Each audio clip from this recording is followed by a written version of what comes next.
안녕하세요. 오늘 여러분과 함께 좀 깊게 파헤쳐 볼 주제는요. 바로 그 중국 AI 칩 분야에서 요즘 아주 뜨거운 기업이죠. 캄브리콘입니다. 이른바 중국판 엔비디아라고 불리면서 주가가 정말 폭발적으로 올랐는데요.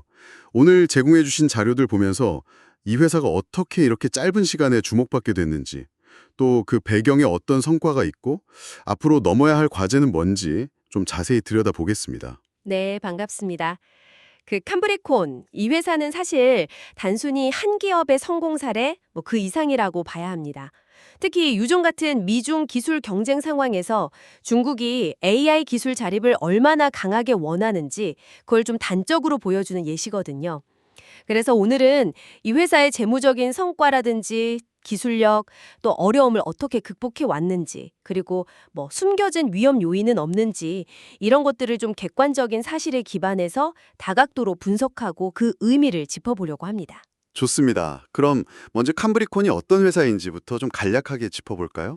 2016년에 천윈지, 천티엔스 이 두 형제가 함께 세웠다고 하죠. 네, 맞습니다. 둘 다 그 중국 과학원의 영재반, 소년반 출신이라고 하고요. 지금 나이가 40대 초반이니까 상당히 젊은 창업가들이죠. 한 명은 반도체, 다른 한 명은 AI 전문가고요. 아, 그렇군요. 그리고 2020년에 상하이 증시 그 스타마켓에 상장을 했고요. 회사 이름 캄브리콘은 생명체가 폭발적으로 진화했던 그 지질 시대, 캄브리아기에서 따왔다는데 이름부터 뭔가 AI 시대의 폭발적 성장을 꿈꾸는 듯한 느낌이네요. 네, 그런 상징성을 담은 이름이죠. 최근 주가 움직임이 진짜 드라마틱합니다. 2023년 초 저점 대비해서 불과 한 2년 남짓 만에 20배가 넘게 뛰었고 특정 기간에는 166% 이렇게 치솟기도 했어요. 시가총액이 한때 5,800억 위안, 이게 우리 돈으로 거의 100조 원이 넘는 돈인데 중국 최대 파운드리라는 SMIC는 물론이고 대만의 그 큰 패블리스 회사죠. 미디어텍마저 제쳤다고요? 네, 그 시가총액만 보면 정말 엄청난 거죠. 근데 더 놀라운 건 그 후행 주가 수익 비율, PE가 4,000배가 넘는다는 거예요. 엔비디아가 한 60배 미만인 걸 생각하면 이건 거의 광풍 수준 아닌가요? 그렇죠. 4,000배라는 숫자는 현재 실적만으로는 도저히 설명이 안 되는 수준입니다. 이건 미래에 대한 기대감, 특히 중국이 자체 AI 생태계를 성공적으로 구축할 것이고 또 그 안에서 캄브리콘이 엔비디아처럼 핵심적인 역할을 할 거라는 시장의 엄청난 기대, 거의 믿음 같은 거죠. 그런 베팅이 극단적으로 반영된 결과라고 봐야 합니다. 아, 미래 가치를 엄청나게 끌어왔다는 거군요. 네, 특히 최근에 엔비디아 고성능 칩의 중국 수출 제한이 더 강화될 거라는 루머라든지 아니면 골드만삭스 같은 투자은행에서 목표 주가를 올린다든지 이런 이벤트들이 이런 기대감에 더 불을 지핀 거죠. 일종의 촉매제가 된 셈입니다. 하긴 매출 규모는 미디어텍의 1% 수준인데 시총은 더 높다는 게 바로 그 점이 현재의 실적보다는 미래의 성장 잠재력, 특히 그 중국 자체 AI 칩이라는 상징성에 시장이 얼마나 큰 가치를 부여하고 있는지를 보여주는 거죠. 네, 그렇군요.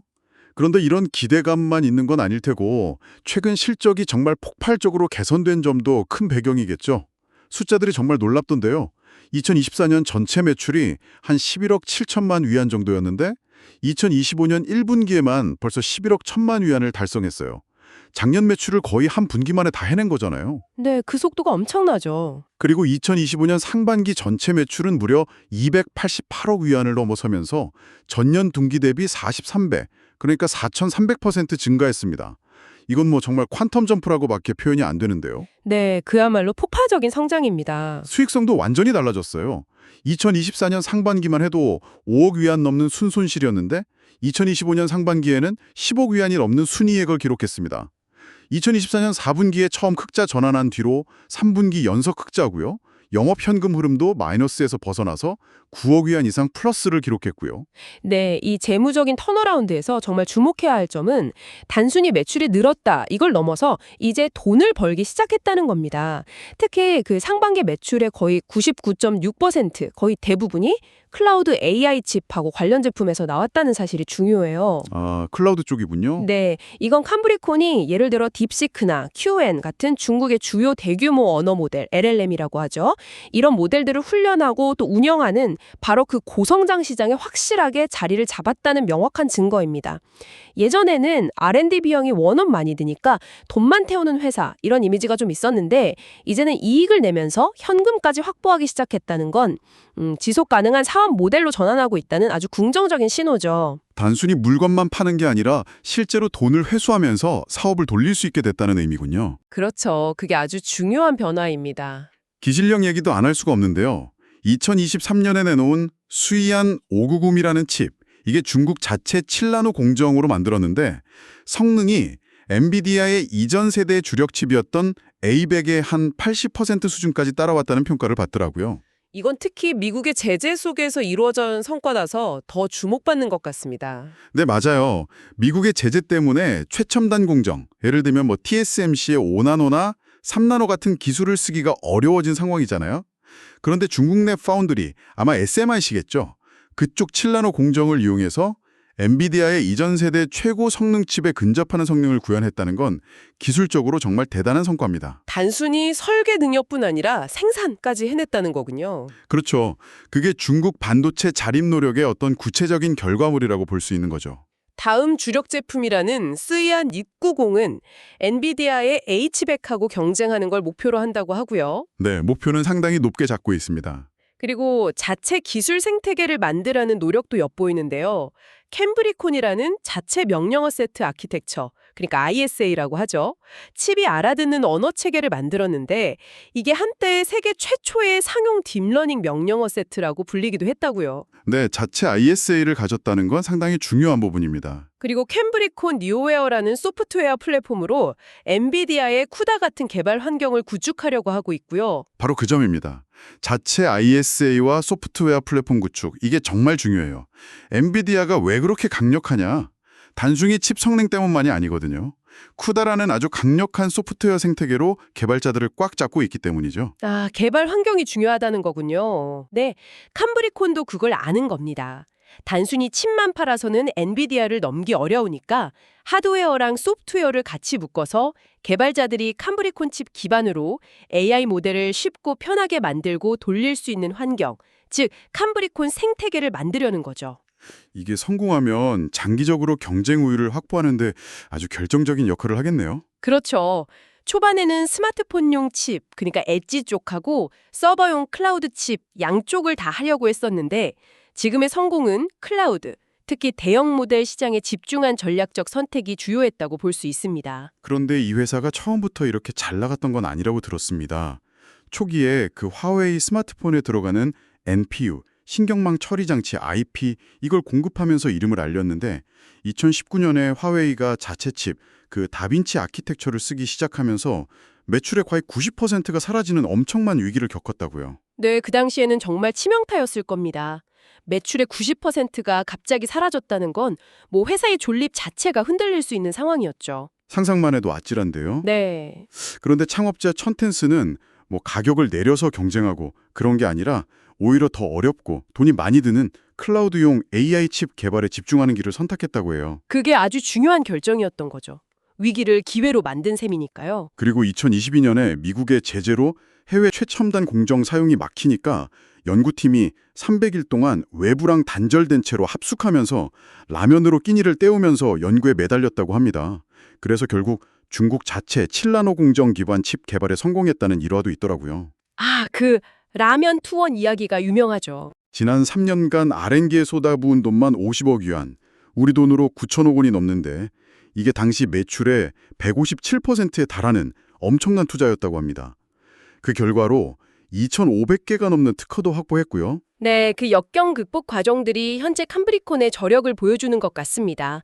화웨이와의 결별은 오히려 회사가 스마트폰 부품 공급사에서 벗어나서 더 큰 시장인 클라우드 AI 칩 개발사로 체질을 완전히 바꾸는 계기가 된 거죠. 이게 지금 성장의 발판이 됐고요. 네. 그리고 미국의 제재라는 외부 압력 속에서 정말 말씀하신 대로 라면 투혼으로 자체 칩 개발에 성공한 것은 단순히 기술력을 보여주는 걸 넘어서 이 회사가 중국의 기술 자립이라는 국가적인 목표와 얼마나 긴밀하게 연결되어 있는지를 보여주는 상징적인 사건이기도 합니다. 매출보다 많은 돈을 R&D에 쏟아부은 것도 대단하네요. 그렇죠. 단기적으로는 재무적으로 엄청난 부담이었겠지만 장기적으로 보면 경쟁자들이 쉽게 따라올 수 없는 기술적인 해자, 일종의 진입장벽을 쌓는 투자가 된 거죠. 현재의 성공은 그냥 운이 좋아서가 아니라 그런 고통스러운 시간과 전략적인 인내, 또 과감한 투자가 있었기에 가능했던 결과라고 봐야 합니다. 정말 파란만장한 이야기네요. 그런데 이렇게 화려한 성장과 극복 서사 뒤에는 당연히 위험 요인들도 있겠죠. 자료들을 보니까 크게 몇 가지가 좀 눈에 띄는데요. 첫 번째는 높은 고객 집중도입니다. 상위 5개 고객이 매출의 94% 이상을 차지하고 특히 최대 고객사 한 곳 비중이 거의 80%에 육박한다고요. 네, 그건 정말 맞습니다. 그건 정말 큰 위험 요인이에요. 단일 고객 의존도가 80%에 달한다는 건 만약 그 고객사의 예산이 줄거나 자체 칩을 개발하겠다든지 전략이 바뀌거나 아니면 그냥 프로젝트가 조금만 지연돼도 캄브리콘 매출이 그야말로 급격하게 출렁일 수 있다는 뜻입니다. 안정성이 떨어질 수 있겠네요. 그렇죠. 지금 보이는 실적의 안정성이 생각보다 훨씬 취약할 수 있다는 거죠. 거의 달걀을 한 바구니에 다 담고 있는 거나 마찬가지입니다. 두 번째는 역시 지정학적 위험을 빼놓을 수 없겠죠. 2022년 12월에 미국 상무부의 수출 통제 명단, 그 엔티티 리스트에 올랐습니다.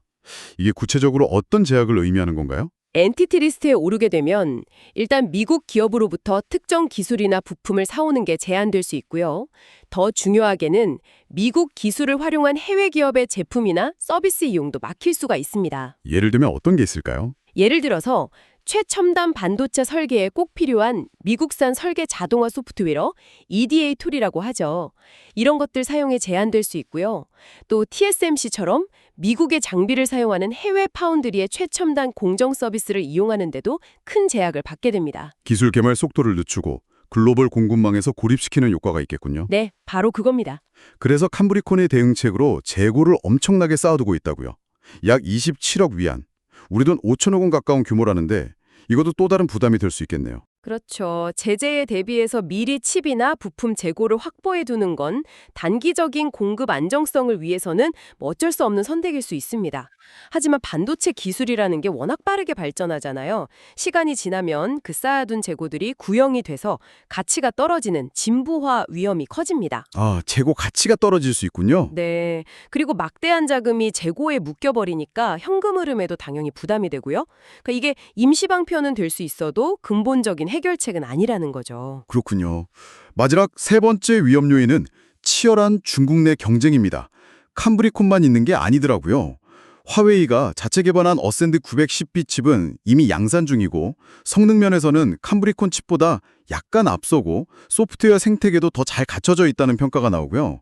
또 하이곤 정보, 하이곤 인포메이션 같은 다른 회사들도 고성능 칩 개발에 뛰어들고 있다고 하고요. 네, 중국 내 경쟁 환경은 정말 치열합니다. 특히 화웨이는 통신 장비부터 시작해서 클라우드 서비스까지 수직 계열화를 이루고 있고 또 정부 지원도 등에 업고 있어서 아주 강력한 경쟁자죠. 그러니까 단순히 칩 성능 경쟁뿐만 아니라 아까 말씀드렸던 그 소프트웨어 생태계 구축 경쟁에서도 캄브리콘이 밀리면 안 됩니다. 개발자들이 결국 어떤 칩 기반으로 AI 서비스를 개발할지 결정하는데 이 생태계가 아주 결정적인 역할을 하거든요. 엔비디아의 쿠다처럼요? 그렇죠. 그런 강력한 락인 효과를 만들지 못하면 언제든지 화웨이나 다른 후발주자에게 시장을 뺏길 수 있습니다. 그러니까 기술력하고 생태계 이 두 마리 토끼를 다 잡아야 하는 아주 어려운 과제인 거죠. 그리고 여기에 더해서요. 재무제표를 조금만 더 자세히 보면 잠재적인 재무 위험 같은 것도 좀 엿보입니다. 또 있나요? 네. 매출이 급증하등인데 일부 매출 채권, 그러니까 받아야 할 돈에 대해서 50%가 넘는 대손충당금을 설정했다는 점이 좀 눈에 띄어요. 50%요? 그건 무슨 의미죠? 이건 뭐냐면 매출로 잡힌 금액 중에 상당 부분을 실제로는 회수하지 못할 수도 있다. 이렇게 회사 스스로 예상하고 있다는 뜻입니다. 이게 아까 말씀드린 높은 고객 집중도하고 맞물려서 생각해보면 실제 현금 흐름이 겉으로 보이는 것만큼 그렇게 탄탄하지 않을 수도 있다는 신호일 수 있습니다. 급격한 성장이 이면에 숨겨진 어떤 운영상의 어려움이나 부담을 보여주는 지표라고도 할 수 있겠죠. 그렇군요. 위험 요인들을 종합해보면 결국 캄브리콘의 현재 상황은 중국 자체 대규모 언어 모델, LLM 생태계를 위한 핵심 컴퓨팅 파워 공급이라는 이 목표 하나에 거의 모든 것을 올인하는 정말 거대한 베팅으로 요약할 수 있겠네요. 네, 정확하게 보셨습니다. 앞으로 한 2, 3년 안에 중국 AI 산업이 미국의 기술 없이 자립할 수 있느냐, 여기에 회사의 명운이 달린 것 같습니다. 지금 추진 중인 대규모 유상증자, 한 40억 위안, 우리 돈으로 7천억 원 이상 된다고 하죠.